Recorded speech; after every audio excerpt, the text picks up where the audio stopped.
You guys want to take bets on how many DCs on here? 6 books. 6. So yeah, I'm comfortable with 60%, 60 to 75%. All right, so and Terry, I found fight 57, not 47. In 8.5. all right. Let's get to this list. These are the covers I think are hot for next week. Anything from indie to DC to a headshot or doll might appear on this list. But hey, worth money. Hey, wait. At number 10, we have Batman and Robin. Number 5, the 1 in 25 Pete Woods variant. I love this cover. It's freaking Robin in the Robin Mobile. I find Damien is an asshole. I find it funny that this comes out the same time ASM 42 exclusive comes out with the Spider Buggy. Yep. Really? Yeah. Huh. It's maybe a week or so difference, but close enough. When did the Spider Buggy one come out? Oh, when is that? Is it January 17th? I think maybe it ships. Oh, and this was on FOC before the Spider Buggy. Yeah, I don't know when. I don't Just know when. Say. Yeah. I Don't don't know. spy on each other. Who knows? No. Who knows? Exclusives are out there for a long time before they get announced. So.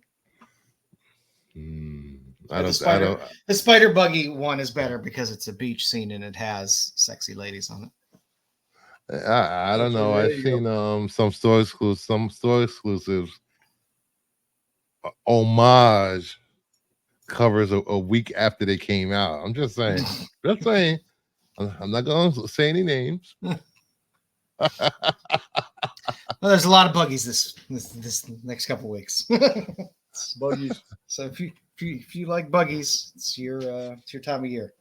And it's a DC 1 in 25. So they've been doing pretty well for the last few months. If you've been following the CBSI top 10. At number 9,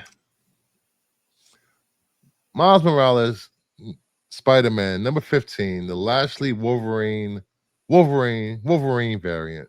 How many people are gonna keep homaging this damn cover?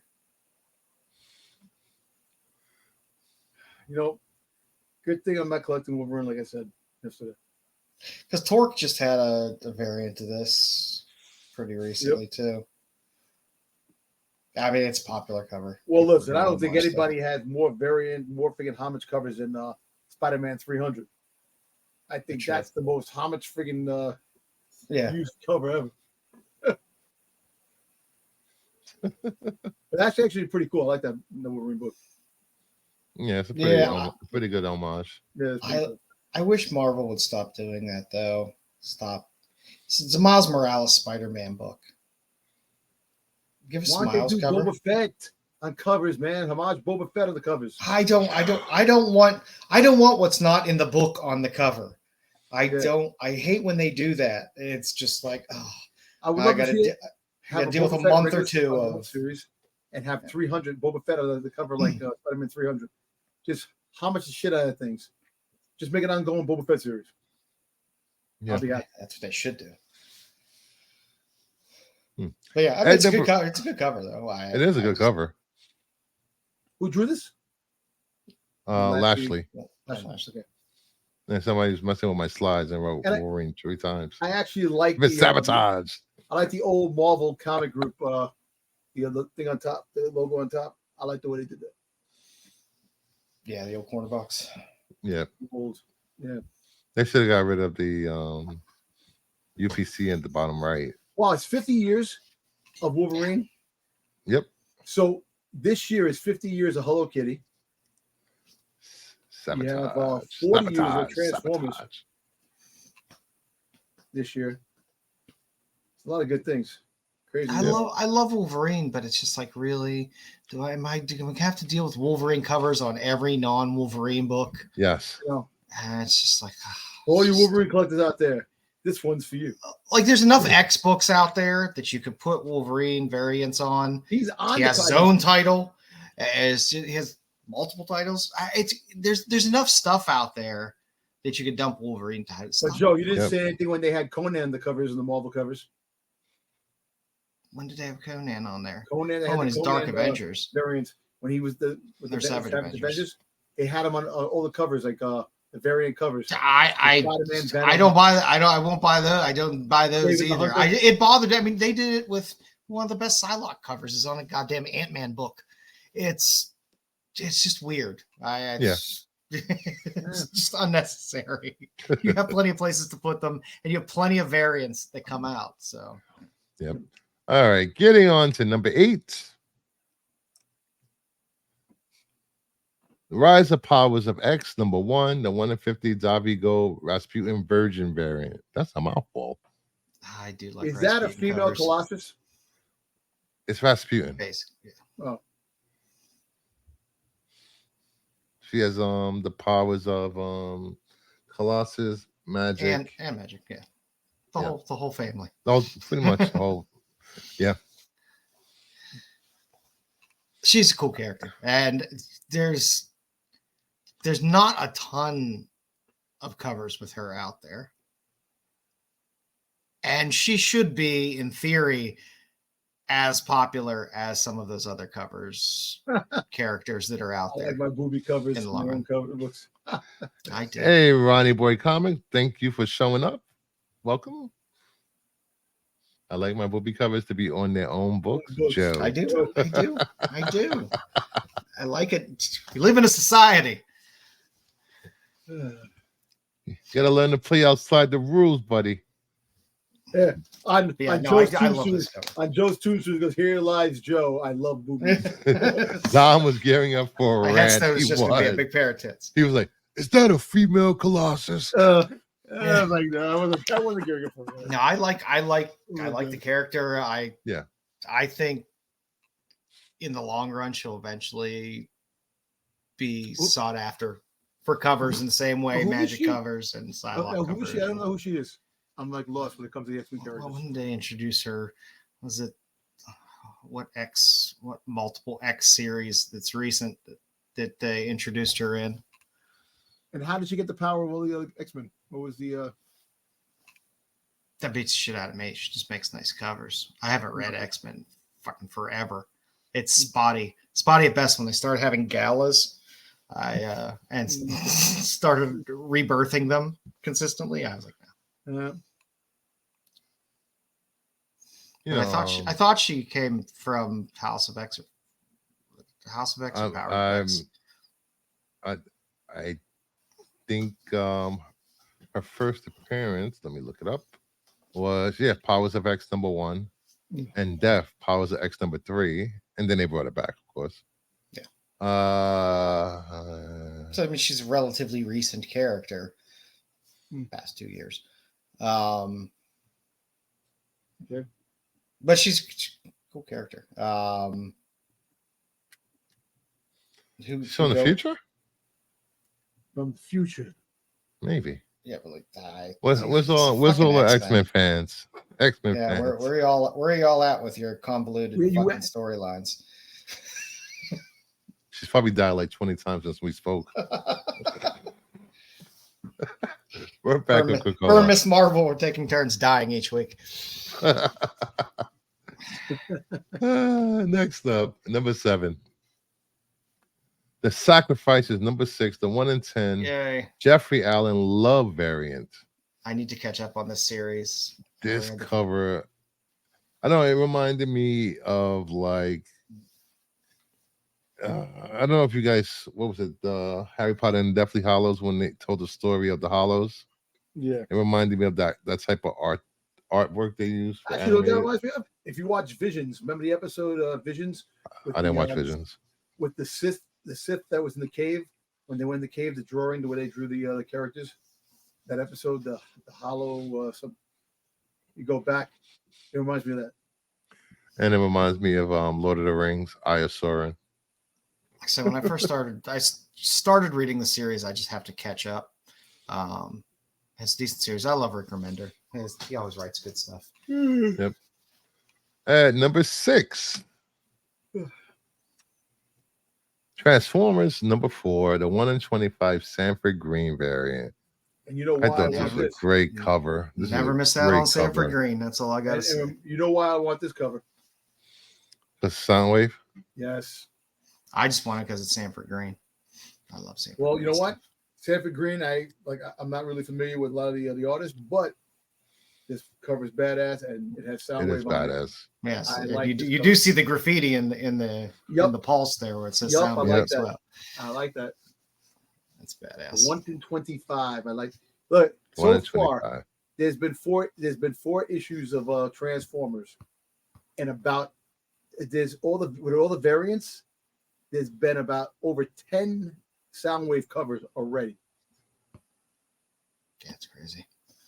Yeah. Between all the exclusives and everything else. Yeah, that's a good cover. I like that. All of you guys are playing along at home. There's only been one DC book on the list so far. Yep, you're right. You're right. But you're gonna save the best for last. You know that. At number 5,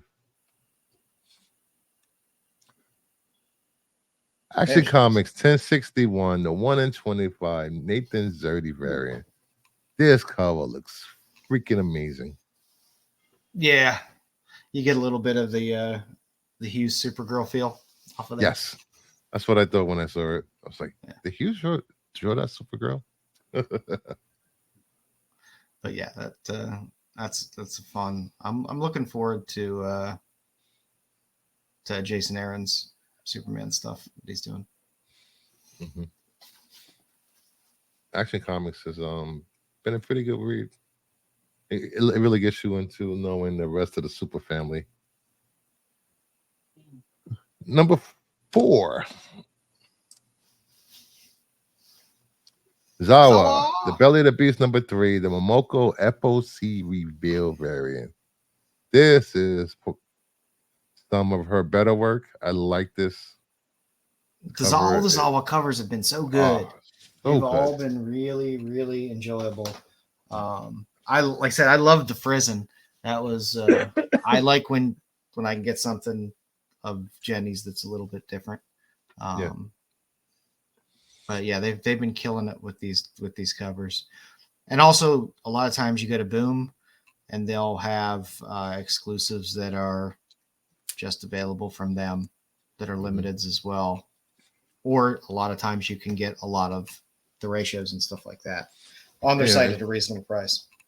It's been a while since she's had a must-have cover, and I think this will break that streak. I think once people see this on shelves or see this on whatever media they use to shop, they will want this cover. This is a really good cover. Yeah, I feel bad because I'm kind of partial to Momoko. I really liked her earlier stuff, and I think she just kind of got overworked and kind of was just crapping stuff out. But when she takes her time and actually, puts together a nice composed piece, it's still great stuff. Mm-hmm. At number 3, Star Wars 42, the 1 in 25 Barons variant. Oh, this is beautiful. Barons has been getting some serious work lately. Beautiful. I like this cover, but now the question of Barrett, the question everybody keeps asking is this a guy or a girl? Does it matter? It doesn't matter. It's a great cover. It's a great cover. But we want to know if it's a female Sith or is it a Sith. It doesn't matter. It's Star Wars. Will probably get killed in the next issue anyway. That we've been asking for female Siths. We haven't had any, so I want to know because it'd be cool if it is a female Sith. Yeah, they had to tease us in Legends, and but you know what? So basically, this could be a world between worlds type of a scenario, and Marco will say no. Marco will be like, no one has a world between worlds. I'm like, open your eyes. It's a world between worlds. Anything that's in the planes is a world between worlds. I haven't picked up a Save that for Star tomorrow. Wars title. I haven't picked up a main Star Wars title in a while now. I would pick this up, Joe. I mean, I think I still might have it on a pull list. and I'm just throwing it in a box. But I just haven't been paying attention to a lot of the main titles. It's actually a really cool cover. And you got those hellhound dogs, Sith dogs. The kind of cool, kind of creepy. Like now I'm intrigued because like they introduced like all these things take place before Return of the Jedi, and it kind of like Luke went through all this stuff to get to where he was, and that's why he became the Jedi Master he was. Can somebody please Photoshop Rick Moranis' face from Ghostbusters onto that cover? Oh, that'd be fantastic. At number 2, Captain Marvel, number 4, the 1 in 25 Carmen Carnero variant. This reminds me of the Catwoman covers that Souza Micah did. I like that. It's a really good cover. Say what you want about Captain Marvel. They've been hitting some winners in the series so far. I like this. In terms of covers. There are no Jedi, only Zool. And the number 1 cover, I did this for Dom.